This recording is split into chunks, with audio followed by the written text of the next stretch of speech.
Hello everyone, on today's episode we're going to talk about the incredible law of vibration.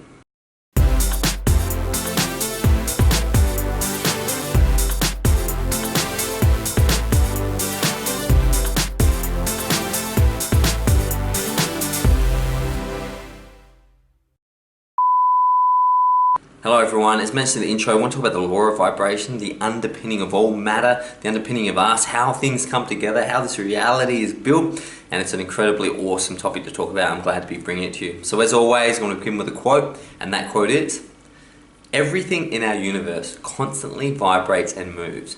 Both the non-physical and the physical aspects of our universe are made up of energy and intelligence that vibrates, or, in other words, oscillates, resonates, pulsates. Nothing rests." The difference between the physical and non-physical is the rate of vibration. This law is responsible for the difference between what we can see with our naked hand, like our hands, for example, and which we cannot see, but is there like a radio wave. Bob Proctor. Okay, so this is how it is. We know for a fact, physicists have found that all matter is vibrating at a frequency, and there's frequencies we can interact with for our limited 5 senses, and then there's 98% of the other frequencies. An example would be, I could blow all day on a dog whistle and you'd never hear it. Even though you could see the breath going to the whistle, you'd say, well, it's not making a noise. What sort of whistle is that? Whereas there'd be dogs freaking out all over the place. Another example would be, all it takes is a Navy SEAL is to put infrared goggles on and he can see clearly at night. But how can he see clearly at night? There's no light. Well, there is light. There's different spectrums of light which we can't see that vibrate at different frequencies which our 5 limited senses can't understand.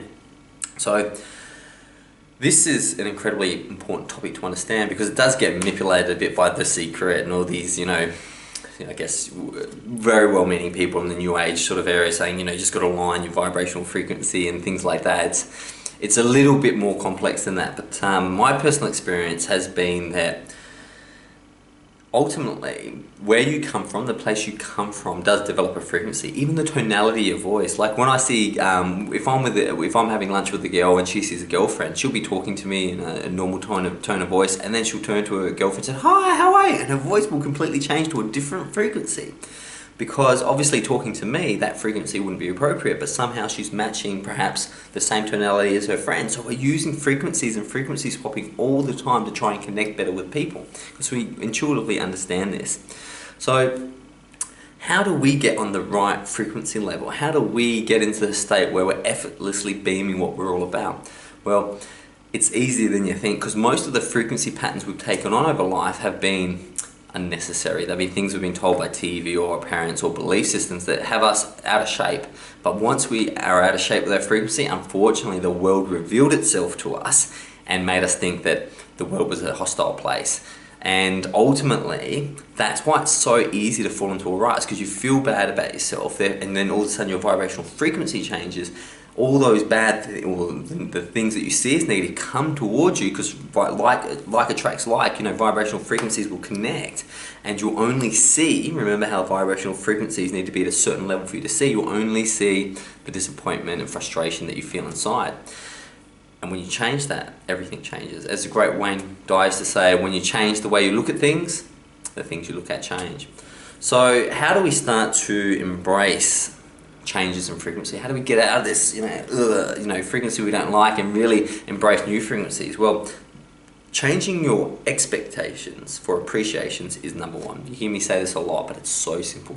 What you expect of the universe is irrelevant. I don't care what you expect of the universe. It is monkey mind craziness, right? You don't know what's going to happen tomorrow.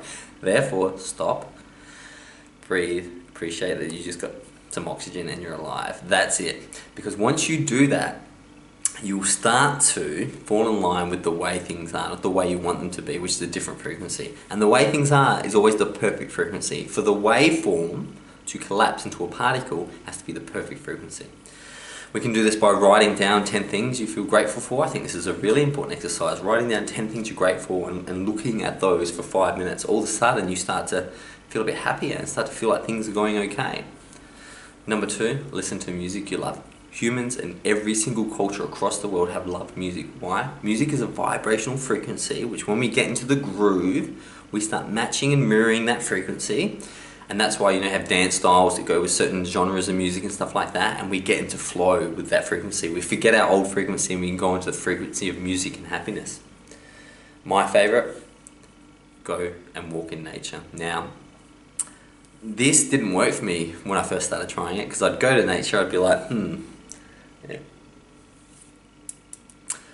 yeah, I've got to go, I've got some emails to do. But nature has a perfection frequency, and you can see it in the waves. The best way to see those waves, those frequency waves, is go to the ocean, and you'll see those waves, while all different, are all perfect and contributing to the vast ocean. And the longer you're there, the more you breathe, the more nature takes over, because nature is our environment, and our environment is key. So get into nature, spend as much time just listening to your breath, and eventually you'll find that you'll start syncing with nature's frequency. Find something beautiful and appreciate it. Now, your focus and your intent collapses the waveform. So you're focusing on, you know, a video game where you're shooting people up, you know, your focus and intent is going to go there. Alright, pick up some grains of sand at the beach and just look at them intently for just a minute. Now it's a minute, come on, you can do this, I know you can do this.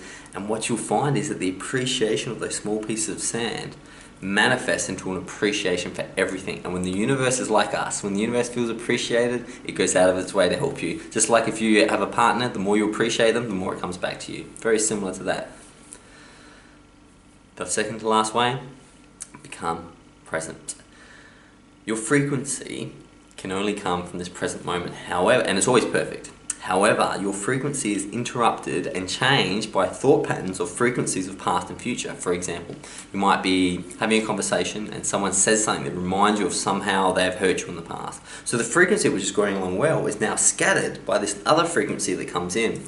So being present prevents that, because the frequency around you is the frequency that collapsed the waveform into the way reality is right now. Stick with that frequency. There's something there for you. Stick with it. Don't leave it. Don't go to your smartphone and get distracted. Stay with it. And finally, send love to 3 people who are bothering you. Allowing, you know, I think, who was it, Nelson Mandela, who said anger is like drinking poison and expecting the other person to die. This is really, really key. Love is the answer to everything. Don't let people live rent-free in your head.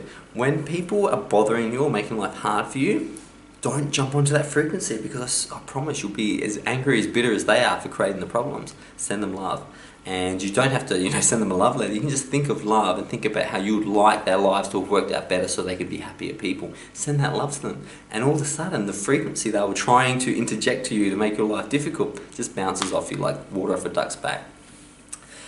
If you're interested in this, go check out more particle physics. Frequencies, or string theory and string frequencies, are at the heart of everything we do. We're learning and we're getting more comfortable at becoming what we need to become to the right frequencies to understand the great things about the universe. It's definitely something to think about.